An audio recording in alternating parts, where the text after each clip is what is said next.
Good morning, May 1, so Thursday. So, 5:40.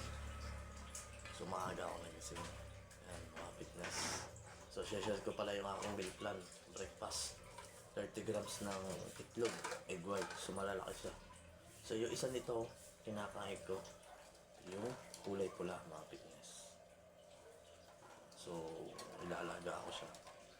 So, tuwing umaga, naka 10 itlog ako, minsan 8 sa isang araw yung mga fitness. Hindi pa kasama din yung aking lunch. Tapos yung aking snacks tsaka diner. So, ginagawa ko is bulking pace. So, nakain ako ng 4 hanggang 5. Ayan, pag bulking pace. So, pag bulking pace is tinatawag na calorie surplus. So, adding ka ng 500 calories based on your maintenance calories. For example is nasa nasa 1,700 yung calories ko, yung maintain ko. So, mag-a-add ako ng 500. So, total is 2,200 calories. Yan, yun yung sa bulking pace. So, kailangan ma-hit mo yung iyong protein, carbs, and fats. So, pag pinagsama mo yun which is macronutrients, mga fitness. So, yun yung natawag sa bulking pace. Kailangan mag-calories surplus. So, magkaiba nga pala mga fitness yung surplus tsaka deficit.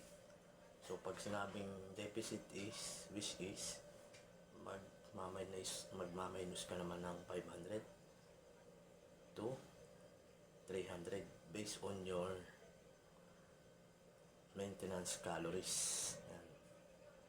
So, magmaminus ka ng 500 to 300. So, halimbawa, sample, bulking pace ako, 2,200 calories. So, minus ako na 300 naman ginawa. So, 1,900. And yung aking, yung surplus naman, 1,900. Sa surplus yan na. So, yung mga fitness, magkaiba yung sa bulking pace, then cutting pace. Ayan. So, breakfast pa lang to. So, hindi ako gaano nagtatrack ng pagkain sa My Fitness Pal. Yun yung ginagamit kong apps. My Fitness Pal, doon ako nagtatrack ng pagkain. So, breakfast, lunch, snacks, diner. So, yun, fitness. So, yung aking maintenance calories is, so, nasa 55.40 kg ako, then times 2.2. Yan. So, 121 yung protein intake ko.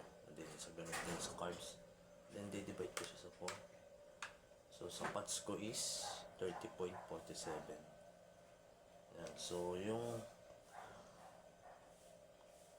timbang ko, binis ko sa weight. Yan. So, 55.40 times 2.2. Yan. So, 121.88. Tapos, na-times ko sa 16 kasi 6 na beses ako nabuhat sa isang linggo. So, isang araw lang yung rest ko.